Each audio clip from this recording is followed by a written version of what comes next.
Hey guys, what's happening? How to watch adult videos on YouTube. So first of all, click on you at the bottom right. Right now, what you're gonna do next, go ahead and click the settings gear at the top right. And you're gonna see under account, you're gonna see general.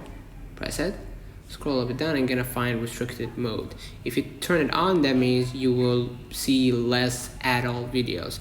If you turn it off, you will be exposed to more adult videos. So let me know in the comments if this video helped you.